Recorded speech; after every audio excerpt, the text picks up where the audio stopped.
पिछली एपिसोड में थियानशन एकेडमी ने एक स्पेशल एलीट क्लास बनाई थी एल्डर बैंक्शा के गाइडेंस में। ये क्लास को लोग मेडिकल साइकिल्स या फिर इम्पीरियल स्कॉलर्स बोलते थे। और वहीं पे एक इंटरेस्टिंग मोमेंट आया जब सिमू की मुलाकात हुई एल्डर बैंक्शा से और पता चला कि दोनों का मास्टर एक्चुअली एक ही था, पमंतु। अरे वाह, कैसी कोइंसिडेंस निकली ना। उसके बाद एल्डर बैंक्शा ने सिमू को बोला कि वह नए डिसाइपल सिलेक्ट करने में हेल्प करे जो इम्पीरियल स्कॉलर्स ज्वाइन करेंगे। अब चलते हैं सीधे आगे के सीन की तरफ। कहानी स्टार्ट होती है जब एल्डर बैंक्शा सिमू को इंस्ट्रक्शन देते हैं कि वह टियानलू पवेलियन जाएं और नए टेक्निक मैनुअल्स ढूंढ के लाएं। ये वही स्किल्स होंगी जिनमें एल्डर बैंक्शा खुद सिमू को पर्सनली गाइड करने वाले हैं ड्यूरिंग उनकी अपकमिंग जर्नी एकेडमी के बाहर। अभी कितना ज्यादा ईगर था वह, उसने तुरंत बोला मुझे भी साथ ले चलिए। उसके आंखों में एक्साइटमेंट क्लियरली दिखती थी, लेकिन एल्डर बैंक्शा ने सीधे मना कर दिया। उन्होंने कॉमली समझाया कि अगर चेन वनयुन को साथ ले जाएंगे तो नोबल फैमिलीज के बीच अननेसेसरी कॉन्फ्लिक्ट हो जाएगा। कहीं लोग उनपे ये इल्जाम ना लगा दें कि वह डिसाइपल्स रिक्रूट करते वक्त फेवरेटिज्म कर रहे हैं। सो एल्डर बैंक्शा ने डिसाइड किया कि एक और नोबल फैमिली का स्टूडेंट साथ ले जाएंगे और चेन वनयुन को यहीं छोड़ देंगे। चेन वनयुन के चेहरे पे क्लियरली नफरत और डिसअपॉइंटमेंट दिख रहा था, पर क्या करे, उसने डिसीजन एक्सेप्ट कर लिया। जाते जाते उसने सिमू की तरफ देखा और थोड़ा गुस्से में बोला, मैं तुमसे कभी नहीं हारूंगा और तुम्हें कभी भी अंकल डिसेबल नहीं बुलाऊंगा। और सिमू, अरे वाह, कितना खोल था बंदा, बिल्कुल भी रिएक्ट नहीं किया, बस एकदम इंडिफरेंट खड़ा रहा, जैसे उसके वर्ड्स उसके लिए कोई मैटर ही नहीं करते। एल्डर बैंक्शा ने फिर सिमू की तरफ मुड़ के रिवील किया कि उनकी ये ट्रिप सिर्फ ट्रेनिंग के लिए नहीं है, इसका एक और ज्यादा इम्पोर्टेंट मिशन भी है। और सिमू, अरे वाह, कितना काम था बंदा, उसने सीधे रिप्लाई कर दिया, मुझे ऑलरेडी पता है, हमारा असली गोल है पमंतु के मिसिंग लोअर हाफ को वापस लाना। सीन कट होता है दूसरी जगह पे जहाँ ह्यूलिंजर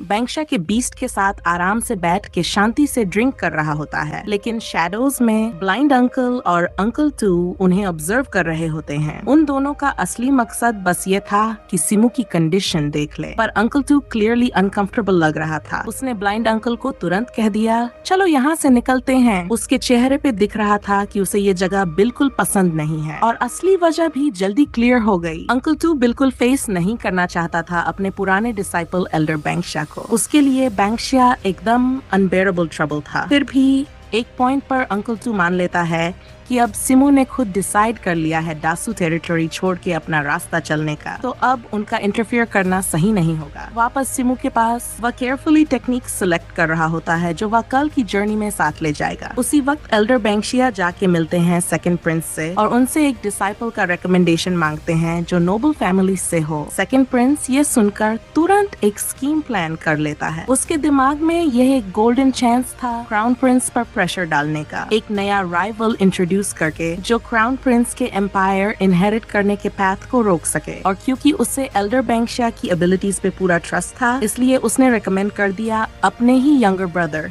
यूशु को। प्रिंस खुद एडमिट करता है कि यूशु में बहुत टैलेंट है, लेकिन उसके अंदर अभी भी एक इमेच्योर और चाइल्डिश सा टेम्पर बाकी है। इसलिए उसने बैंक्शा को ये जिम्मेदारी दी कि वह यूशु को प्रॉपरली गाइड करे और ट्रेन करे। और दूसरी तरफ सीन कट होता है जहाँ हमें दिखाया जाता है ग्रीन बुल को, जो सिलन बीस्ट के साथ थोड़ा ज्यादा ही क्लोज बिहेव कर रहा था, लेकिन असली में ग्रीन बुल एक बहुत बड़ा मिसअंडरस्टैंडिंग कर रहा था। उसे लगा कि सिलन बीस्ट एक फीमेल है जो उसके लिए फीलिंग्स रखती है। अरे वाह रे ग्रीन बुल, क्या प्यारा कंफ्यूजन था, पर सच तो कुछ और ही निकला। सिमू ने डायरेक्टली उसको समझाया ये सिलन बीस्ट एक्चुअली मेल है, और बस ये सुनकर ग्रीन बुल का दिल तुरंत टूट गया, एकदम इंस्टेंट हार्ट ब्रेक। उसके बाद चिमू ने अपना एनेस्थेटिक पाउडर यूज किया और सिलन बीस्ट को फेंट कर दिया। फिर उसने क्रीचर का सलाइवा कलेक्ट किया क्योंकि उसे वह फ्यूचर में मेडिसिन बनाने का इंग्रेडिएंट के तौर पे यूज करना था। इसी बीच हुलिंजर ने ग्रीन बुल को एक और शॉकिंग बात बता दी कि सिलन बीस्ट का असली मकसद एक्चुअली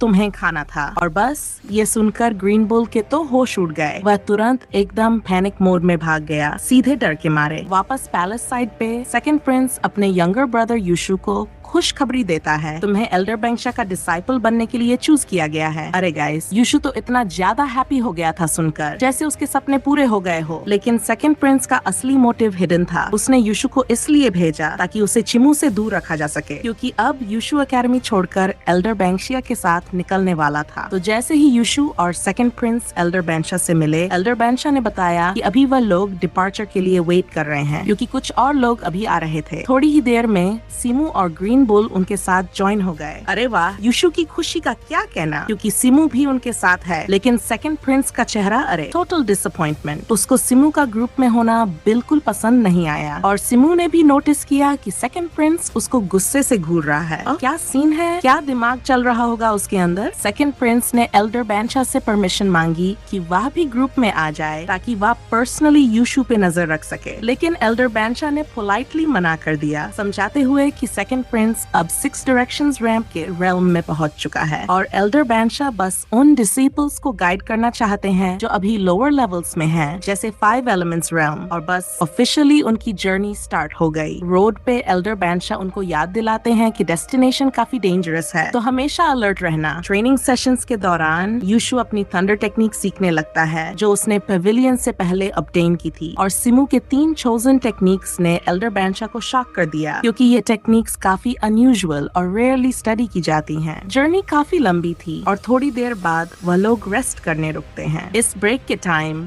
एल्डर बैंशा यूशु को सही तरीके से थंडर टेक्निक यूज करना सिखाते हैं। हाँ, यूशु थोड़ी कंट्रोल ऑलरेडी कर पा रहा था, लेकिन एल्डर बैंशा ने जो पावर रिलीज किया कुछ अलग ही लेवल। यूशु बस शॉक में रह गया, समझ ही नहीं पाया कि एल्डर बैंशा कितने स्किल्ड हैं। एल्डर बैंशा ने बताया कि उनके मास्टर है टिएनडाओ, एक हाई रैंकिंग स्वॉर्ड वॉरियर। फिर भी एल्डर बैंशा ने एडमिट किया कि वह टिएनडाओ के लेवल तक नहीं पहुंच सकते, इसलिए उन्होंने अपना खुद का स्टाइल बनाया, स्वॉर्ड टेक्निक्स और कंट्रोल आर्ट्स कंबाइन करके अपनी वीकनेसेस कवर की। और फिर उन्होंने सिमू को इंस्ट्रक्ट किया कि यूशु को और गाइड करे ताकि फाउंडेशन स्ट्रॉन्ग हो। सिमू ने एक्सेप्ट किया और तुरंत यूशु की पर्सनल ट्रेनिंग स्टार्ट हो गई। ट्रेनिंग सिर्फ कल्टिवेशन का नहीं था, यूशु और सिमू के बीच बॉन्ड और वार्म होने लगा, थोड़ा रोमांस का वाइब भी। यूशु का अफेक्शन सिमू के लिए डीप होने लगा। उनकी जर्नी इवेंचुअली ले उन्हें निया एम्पायर के बॉर्डर तक, जहां उनको ग्रीट किया गया इंपीरियल गार्ड्स और जनरल बियान के द्वारा। जैसे ही जनरल बियान ने सिमू देखा, तुरंत रिकॉग्नाइज कर लिया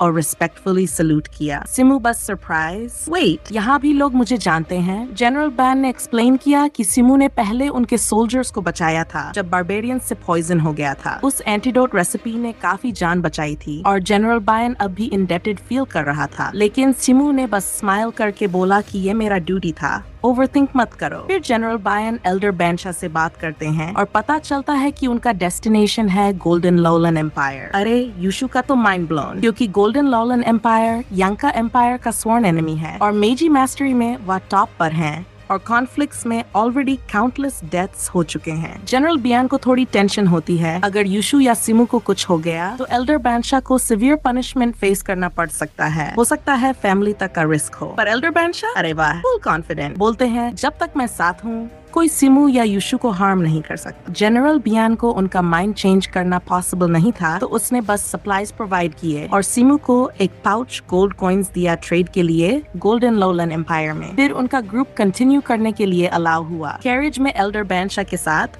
उन्होंने यांका के बॉर्डर्स लीव किए और नाइटफॉल से पहले हरी की, नहीं तो डार्कनेस का रेल्म ट्रैप कर देता। रास्ते में उनका एनकाउंटर हुआ एक वायलेंट क्लैश से। एल्डर बैंशा एक्सप्लेन करते हैं कि ये बावेरियन एम्पायर के फोर्सेस हैं जो ग्रासलैंड्स के एक लोकल विलेज से लड़ रहे हैं, और जैसे ही सिमू का ग्रुप बैटलफील्ड में एंटर करता है, विलेजर्स सोर्ड्स लेकर अटैक करते हैं। एल्डर बैंशा तुरंत डिफेंसिव आर्ट्स से सब स्ट्राइक्स ब्लॉक कर देते हैं। थोड़ी देर बाद बावेरियन एम्पायर के सोल्जर्स अराइव करते हैं, इजिली विलेजर्स को डिफीट कर देते हैं और सरेंडर फोर्स कर देते हैं। उनके कमांडर रिकॉग्नाइज करते हैं एल्डर बैंशा को और एड्रेस करते हैं एज मार्शल मास्टर या मास्टर हैंग।